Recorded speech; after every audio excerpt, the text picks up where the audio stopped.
Alors cette semaine, Thomas, on va parler des rigueurs hivernales et vous allez nous aider à relativiser toutes ces fraîches températures.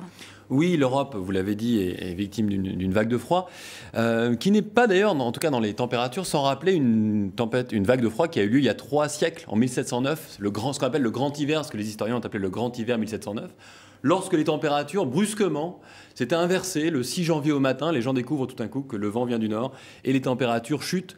On note, même si les chiffres ne sont pas certains pour l'époque, moins 20 à Paris, peut-être même moins 30 à Berlin, une vague qui va toucher tout le nord de l'Europe et qui m'a rappelé un peu celle qu'on vit actuellement.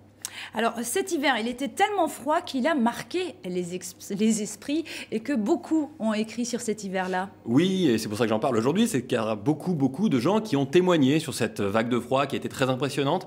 Et d'ailleurs, les témoignages, quand on les lit, on est un peu étonné aujourd'hui parce qu'ils insistent toujours sur une même chose. On y voit les fleuves qui se transforment en glace très rapidement, on voit la neige qui recouvre les champs et surtout, on peut lire, notamment sous la plume d'un curé de Charente, on le lit avec moi, on trouvait dans les campagnes les lièvres, les lapins, les perdreaux morts, nos noyers et autres arbres de tous les grands bois ont été gelés et gelés de telle sorte qu'il n'en a point resté. En effet, on insiste sur la destruction de la nature. La récolte disparaît, les prix remontent, l'inquiétude est partout, au point même que le roi Louis XIV, en 1709, dans le royaume de France, est embêté parce que le vin qu'il veut consommer est gelé. Donc on va même en importer depuis le sud, depuis le Languedoc, depuis la Provence. L'inquiétude est forte. Dans les maisons, on a moins 10 degrés parce qu'il n'y a évidemment pas de chauffage collectif. Alors voilà pour les plantes et Oui. pour les humains, cela a dû être dramatique. Oui, évidemment. C'est là, je commençais à en parler un petit peu. En effet, la hausse des prix entraîne Alors, il y a des gens qui meurent par le froid et puis surtout, la plupart des gens meurent par la famine, par le manque d'alimentation, parce que tout a gelé, il n'y a rien, mais il y a plus. Sur le million peut-être d'Européens qui sont morts durant ces quelques mois, on ne sait pas vraiment, mais peut-être plus d'1 million d'Européens, en réalité, il y en a beaucoup qui sont morts de maladies, la dysenterie, le typhus, qui se sont développés partout en raison notamment du vagabondage et des populations mixées qui à l'époque ne l'étaient pas beaucoup.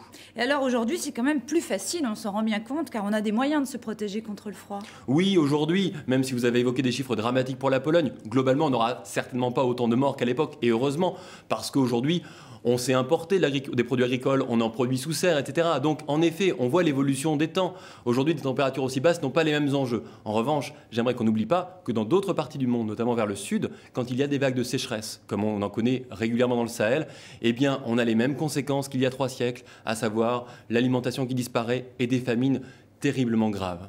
Merci beaucoup Thomas Snegraov pour ce retour sur le passé et cette projection sur l'avenir.